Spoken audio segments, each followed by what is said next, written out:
বিসমিল্লাহির রহমানির রহিম। আজকের এই নির্বাচনী রংপুর বিভাগের নির্বাচনী জনসভার সম্মানিত সভাপতি, আমার সামনে উপস্থিত প্রিয় রংপুর বিভাগের অধিবাসীবৃন্দ, মঞ্চে উপস্থিত যারা মির্জা ফখরুল ইসলাম আলমগীর সহ ধানের শীষের প্রার্থীবৃন্দ, প্রিয় সহকর্মীবৃন্দ, উপস্থিত মা বোনেরা, মুরব্বীবর্গ, আসসালামু আলাইকুম। আসসালামু আলাইকুম।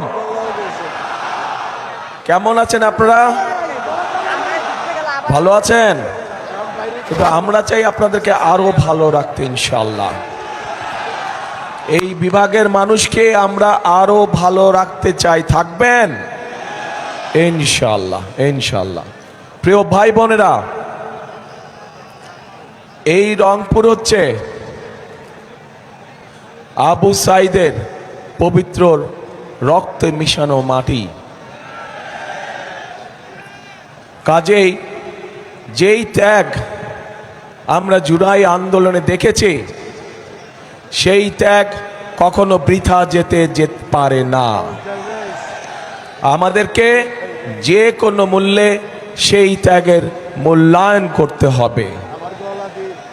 কিন্তু কিভাবে আমরা আবু সাইদের সেই জীবন উৎসর্গ, সেই ত্যাগকে আমরা মূল্যায়ন করব?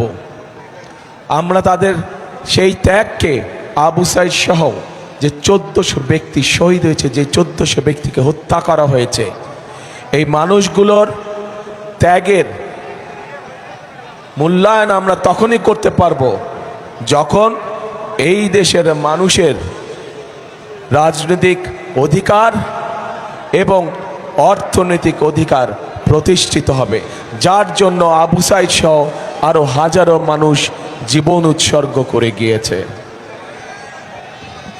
প্রিয় ভাই বোনেরা, আমি বিশ্বাস করি, অনেক মানুষ বলে যে রংপুর এলাকা, এই এলাকা সহ পুরা রংপুর বিভাগের যে জেলাগুলো বলে যে গরিব অঞ্চল, কিন্তু আমি বিশ্বাস করি এই অঞ্চল হচ্ছে অত্যন্ত সম্ভাবনাময় অঞ্চল।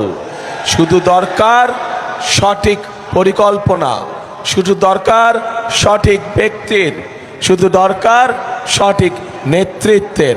তাহলেই এই বিভাগের আমরা আমূল পরিবর্তন করতে পারব। কিন্তু সেই আমূল পরিবর্তন করতে হলে